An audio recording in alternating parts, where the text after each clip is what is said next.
Hey guys, I'm Maddie. I have a blog called Madeline. The link will be down in the description. Go check it out. Right now, I am going to read you a poem I wrote called Goosebumps. And I hope you like it. So, here we go. My biggest challenge with healing has been knowing when to trust myself, when to believe that something is for me. I would ask people, what irony is that? Asking someone else how to trust myself, of course they never had an answer.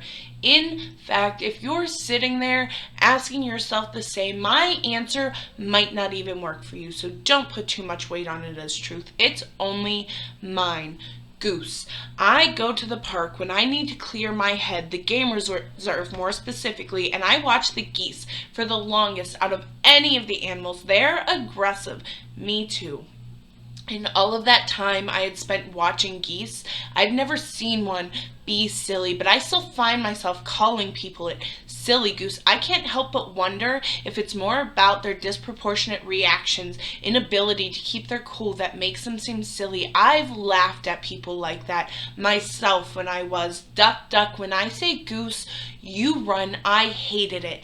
Maybe just because of the running. Not only because not everything is a race, but because I started running when I didn't need to. The problem was I was never fast enough to catch up, so I stopped chasing things and usually was just trying to put enough distance between myself and whatever I was trying to get away from.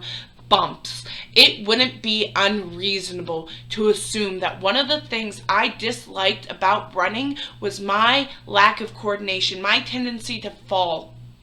Rarely wouldn't I feel like I've covered enough ground, put enough distance down before I was falling again, and it was usually in love. So it would stop me in my tracks. My body is covered in bruises. I spent so long not allowing myself to take up space that I was often trying to squeeze myself into places I didn't fit, getting banged up on the way. Sometimes I still get scared when I'm alone in the dark. Is there anyone out there that doesn't have some kind of reaction? If even for a moment, when they hear something go bump in the night, I've gotten so much better at bringing myself back to calm faster and faster each time. Goosebumps. It took a long time for me to find a balance between what words to let bounce off of me and which ones to hold on to. I often let the wrong ones in, and they didn't scratch. They tore me, destroyed me from the inside out. By the time I could see damage showing at the surface, a war had already been waged inside of me, drowning out my light. When something is for me, my soul, my surface shows it right away. Tiny bumps dance across my skin. Tiny blonde hairs stand at attention, glistening in the light rather than dimming it.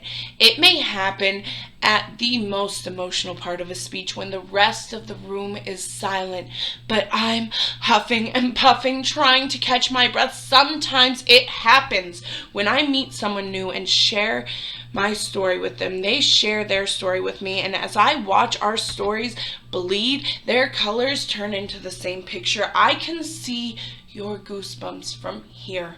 Has to be my favorite line that I'm fed when I'm trying to deny that whatever he just did really got me, like so fast. Now I know that my trust in myself is really just letting go. As soon as I get a grasp, what is for me will come back and put on a show.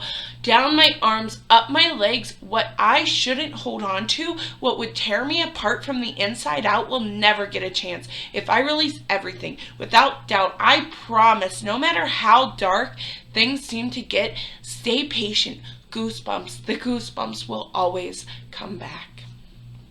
Thank you.